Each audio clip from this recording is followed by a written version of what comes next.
Halo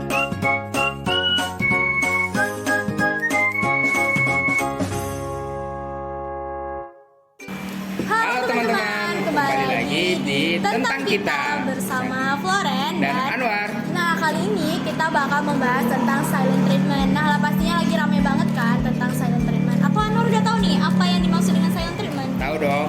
Nah, jadi kita bakal membahas bersama-sama tentang silent treatment itu sendiri. Nah, silent treatment itu merupakan satu tindakan mendiamkan, mengabaikan, atau menolak komunikasi dengan seseorang yang bertujuan untuk menghukum atau sebagai kode, namun termasuk dalam kekerasan emosional loh. Nah, ada kalanya memang mendiam itu menjadi emas atau baik bagi kebaikan kita, tapi kalau dilakukan terus-menerus gak akan baik loh bagi hubungan. Nah, teman-teman udah tahu gak sih ada beberapa alasan kenapa seseorang bisa sampai melakukan silent treatment? Nah, yang pertama yaitu menghindar. Nah, ada kalanya seseorang suka menghindar dari konflik atau konfrontasi dengan orang lain karena malas berdebat ataupun mencari alasan atau pembenaran. Atau Anda pernah melakukan itu, Wan? Pernah dong. Pernah ya, menghindar dari suatu permasalahan karena malas banget ribet nih gitu kan. Nah, yang kedua sebagai kode. Sebagian orang lebih suka diam dan menjadikan sikap diamnya itu sebagai komunikasi secara tidak langsung. Nah, yang ketiga yang paling buruk sih Anwar, karena memang menghukum orang lain. Jadi mereka mendiamkan seseorang untuk menghukum orang lain atau untuk menunjukkan kekuasaan, bahkan sampai dengan sikap manipulatif. Gak baik banget sih mendiamkan orang untuk tujuan hukuman itu sendiri.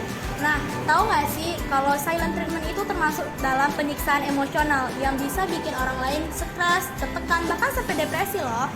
Nah, ada kalanya kapan sih silent treatment ini disebut dengan penyiksaan emosional? Nah, yang pertama ketika dilakukan bertujuan untuk menghukum orang lain. Jadi memang gak baiknya mendiamkan orang lain dengan bertujuan untuk menghukum orang lain. Nah, yang kedua dilakukan dengan waktu yang lama. Jadi misalkan kita didiemin sama seseorang yang kayak sampai seminggu, sebulan atau seberapa, itu nggak baik banget karena kita nggak tahu kan salah kita di mana ataupun salah komunikasinya di mana. Nah, yang ketiga mencari pembenaran atas apa yang sudah dilakukan. Nah, jadi kayak ada orang yang suka ngediamin orang dan jadinya membenarkan sikapnya, kayak ya kan aku diem karena kamu salah. Nah, kayak gitu. Sebenarnya itu nggak baik karena apapun yang terjadi atau ada salah komunikasi atau segala macamnya bisa dibicarain baik-baik agar terbuka, bisa satu sama lain bisa saling mengerti. Nah, kapan sih Anwar tips-tipsnya? Mungkin Anwar bisa berbagi tips nih tentang silent treatment. Boleh. Apa harus dilakukan jika kamu yang didiamkan? Pertama, jika hubungan kalian sudah cukup lama, kamu mungkin lebih bisa memahami karakternya. Kedua, usahakan kamu balas mereka dengan label yang menghakimi. Ketiga, tunggu situasi tidak panas, lalu coba berdiskusi. Keempat, coba ceritakan padanya bagaimana perasaanmu. Remember, hubungan yang sehat itu bukan yang gak pernah bertengkar, tapi yang saat ada perselisihan, ada komunikasi dan solusi bersama. Apa yang harus dilakukan jika kamu yang sering melakukan silent treatment? Pertama-tama, sadari bahwa gak semua orang bisa memahami kode-kodean. Kedua, coba pikirkan bagaimana gak enaknya bila kamu dicuekin. Ketiga, mulailah mencoba mengkomunikasikan perasaan dengan orang terdekatmu.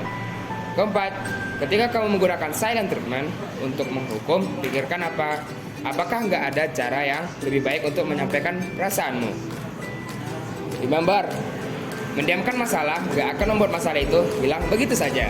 Nah, jadi memang mendiamkan masalah itu nggak baik ya Anwar ya. Lebih baik berkomunikasi, jadi bisa saling terbuka, saling mengerti ya Anwar ya. Apalagi dalam satu hubungan, untuk menjalin hubungan yang sehat itu perlunya komunikasi ya kan Anwar. Nah, teman-teman, seru banget kan pembahasan kita kali ini. Nah, jangan tunggu kita terus ya di edisi selanjutnya. Sampai jumpa, dadah.